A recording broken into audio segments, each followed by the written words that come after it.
और साधु संत गलियों से संकीर्तन करते हुए जा रहे थे और भगवान की प्रतिमा को लिए प्रभाती कर रहे थे कि हरे राम राम राम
जा रही थी प्रभात फेरी करते हुए और श्री कृष्ण की प्रतिमा को जैसे ही निहारा है रुक्मिणी ने ये छवि उनके दिल में समा गई और वही छवि को देख करके रुक्मिणी जी भगवान कृष्ण की प्रतिमा को ले आती है।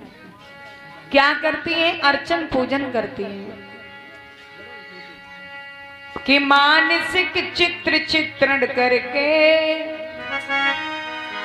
छाती से प्रभु लगाती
रुक्मिणी जी फूल फल अक्षत चंदन केसर आदि भगवान पर चढ़ाती हैं, तिलक लगाती हैं और यही वरदान मांगती हैं, हे श्री कृष्ण आप ही मुझे वर के रूप में प्राप्त हो। दिन प्रतिदिन ये आराधना करते और समय बीतता गया कि रुक्मिणी ब्याह के योग भई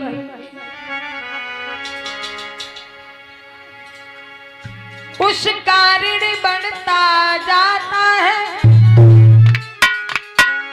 बेटी की वह का चारु चंद्र मेरे सिर पर चढ़ता जाता है। अब हमारी बेटी बड़ी हो गई है, अब हमें कहीं अपनी बेटी के पीले हाथ करना होगा, क्योंकि बेटी का भार कोई बर्दाश्त नहीं कर सका। बेटी पराया धन होती है। अब हम अपनी बिटिया के लिए कोई सुंदर वर खोजे।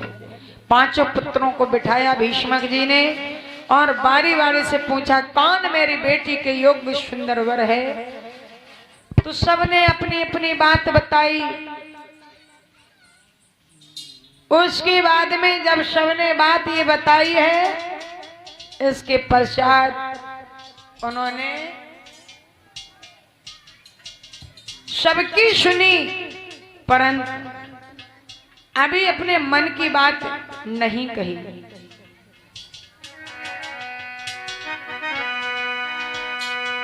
कोई किसी राजा की प्रशंसा कर रहा है तो कोई किसी राजा की प्रशंसा कर रहा है।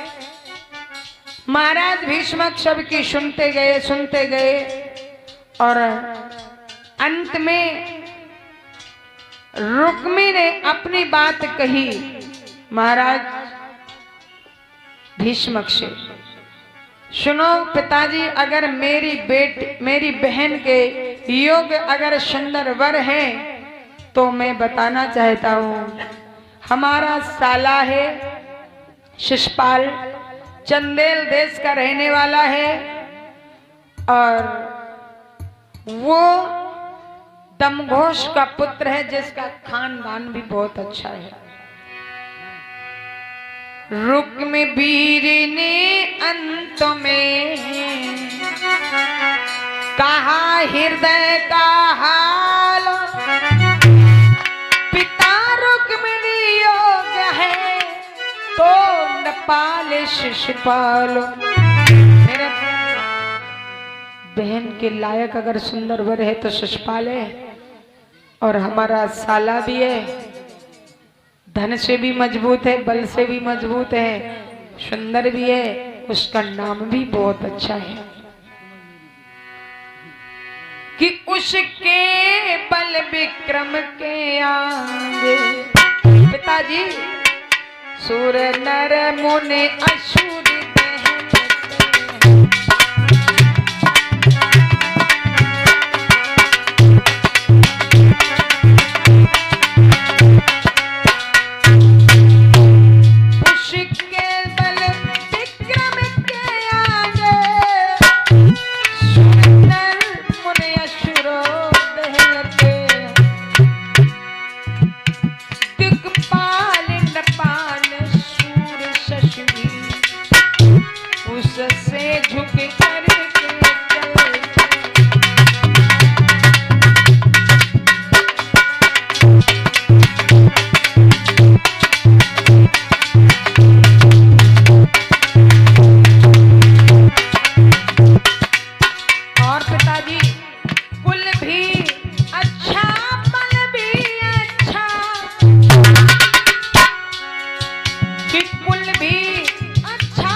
कुल भी अच्छा, बल भी अच्छा, प्रभुताई भी अच्छी है, धनवान भी है, सुंदर भी है, हमारे रिश्ते में शाला भी है, और अगर मेरी बहन की शादी उसके साथ में कर दी जाए अति उत्तम रहेगा पिताजी।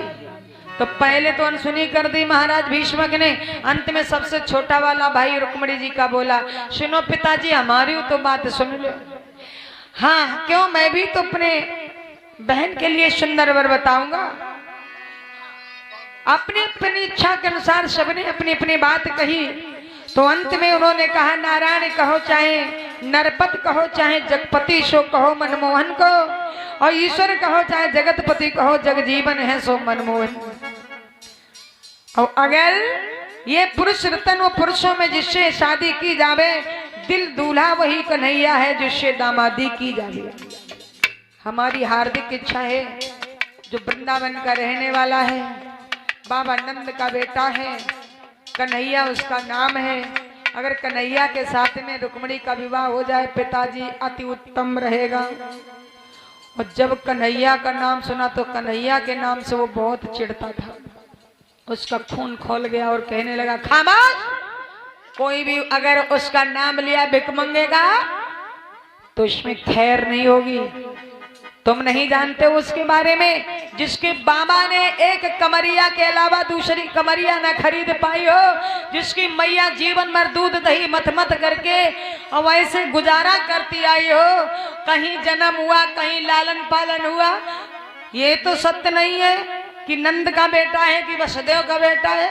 अगर उसके खाने पीने के लिए अगर होता तो इधर उधर मारा मारा नहीं घूमता। ऐसे के साथ अपनी बहन की मैं शादी कर दूंगा। क्या बोला है? सन सभा में छा गई और निकल न सकी जबान, वही रुक में कीर्ति और करने लगा बखान। क्या अपने साले की बखान की है कि हमारा साला बहुत अच्छा है और कन्हैया की बुराई करता है कि 16 साल तक नंद के घर गैयों से गुजर चलाता रहा, गैयर से गुजर चलाता रहा, नापा के मले जहा हीरो का जो झूठा मीठा।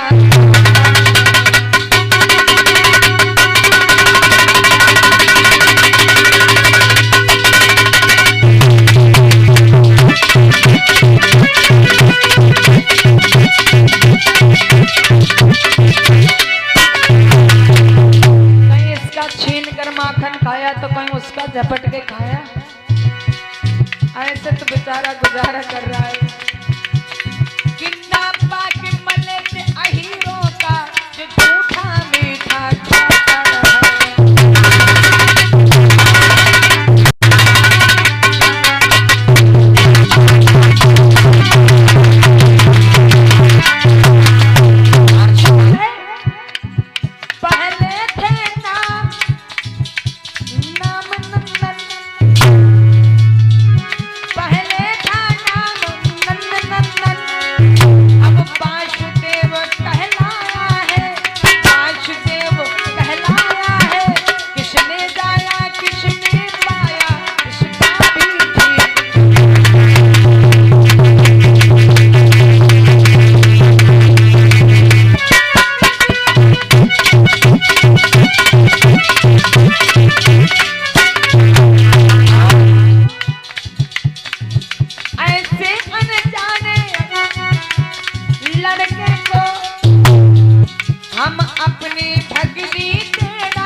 और क्या कहा है? छल बल के साथ में क्या है? छल बल के साथ क्या ये सब बौछारे ये फल पाएंगी, बौछारे क्या फल पाएंगी, अरे शादी पक्की होगी तो